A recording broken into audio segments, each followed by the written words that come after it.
Well, Lee, you've heard of Cesar Millan, the dog whisperer. You've heard of horse whisperers. We've now got Gen Z whisperers. I saw it in the Guardian newspaper. I say I saw it in the Guardian newspaper. I didn't lift the newspaper and read it in a colonial sort of way with my cup of coffee while someone waited on me hand and foot. I literally read it online. But in the Guardian, it was an article about the emergence of this new type of consultant, which they are calling themselves, I believe themselves, Gen Z whisperers. They describe themselves as young advisors helping bridging the generational gap in the workplace. First up, these Gen Z whisperers are on a mission to debunk some of the most persistent myths about the generation. We have all heard stereotypes like that young people are flighty, they're always on their phone, they expect a corner office after 6 months on the job. Not sure that I've never heard that, but here's the thing: they might actually just be what they're described as, stereotypes. There's companies like Apprentavia and Fairy Job Mother. Yep, that's the real name. I checked twice. And they're stepping up to help employers not just attract Gen Z talent, but actually retain them. So they're focusing on this smarter marketing and really getting to the heart of what makes these young workers tick. Now, let's just be honest for a second. A multi-generational workplace has its issues, and we all know that, and we probably can't fix them all. But there are still some pretty common misunderstandings about Gen Z. For example, a lot of people, perhaps my generation and boomer, might use the words entitlement. But here's something the article pointed out that hadn't occurred to me. Every generation has been called entitled by the ones before them.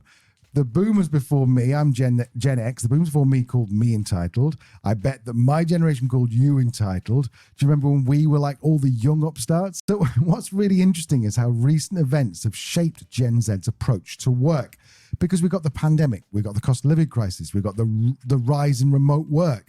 They're not just news headlines, they're the backdrop to the Gen Z's entry into the workforce. In truth, it's really kind of all they know about work. So here's a nugget that caught my attention. Authenticity, and I'm going to read this, authenticity is apparently the golden ticket when it comes to connecting with Gen Z, both as an employer and as a consumer. Now, gone are the days, my old days, when a celebrity endorsement was enough to sell a product. Do you remember the cricketer and his dog, Drummer? People in the UK will. Remember Gary Lineker and his crisps? There you go. So this younger generation, the problem is they can smell inauthenticity from a mile away. But before we get too carried away and think we've cracked the formula to attracting and retaining Gen Z, Professor Bobby Duffy from King's College London warns us not to overgeneralize. Apparently, a lot of these perceived differences between generations don't actually hold up to scrutiny. It's a reminder at the end of the day, we are all individuals, not just members of a generation. That said, there are some concrete differences we need to pay attention to when we're talking about Gen Z. Some serious economic headwinds, higher rates of mental health issues, and also the ability to talk more openly about mental health issues, Menti B. And this is quite concerning. They've got less faith in public institutions than previous generations did at their age. I can't imagine why. Well, I know, but it's still quite concerning.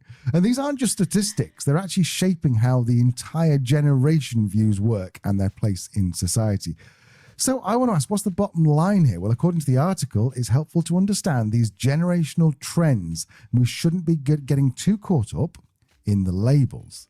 The key is to focus on the real issues affecting the younger workers rather than just relying on stereotypes or exaggerated claims. In other words, don't overgeneralize. Whether you're managing a Gen Z employee or you're working alongside one, or maybe you are a Gen Z, remember that good communication and mutual respect go a very long way. I think we've all got something to learn from each other. I mean, we've got the different generations of the workplace. We said last week, I think 50% of people are managed by someone younger than them. So we just need to have this mutual respect. The idea is that Gen Z is just basically a different generation with different experiences. So let's not say they're entitled. Let's just say they've got a different outlook on life. Thoughts, Leah, as a psychologist? Do you know what's funny is I saw something similar talking about generations, and somebody who is Gen X saying my generation was always called the slacker generation. I know that millennials were entitled. We were the devil in the noughties. And yeah, I think it's youth. Youth is entitled. Youth is disruptive. Youth is impatient. Youth is wasted on the young. Youth is wasted on the young. And it's only when you're older you know that and you realise you've wasted it. So you become resentful of all these young kids that aren't wasting it and are trying to actually do something about it and change the world. Yes. So yeah, I think it's youth culture. I don't think it's necessarily the Gen Z specifically. You're right, they've had a very different exposure, very different environment to grow up into.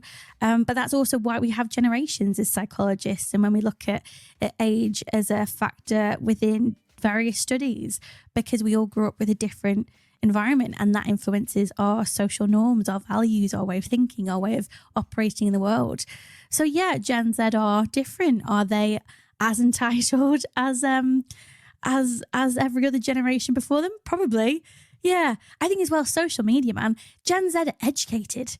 Gen Z are eloquent. They are emotionally intelligent because they've got access to all this amazing content that gives them the vocabulary to talk about these things. I'm not sure mental health necessarily has got worse over the last 20 years. I think certain pockets and phases of, the pandemic being a good example, have influenced poorer mental health overall. But I just wonder whether they have the vocabulary to talk about it a bit more. And then that's normalized by the social norms because they're not just dealing with their circle that lives in the 5-mile radius. They're dealing with people around the world.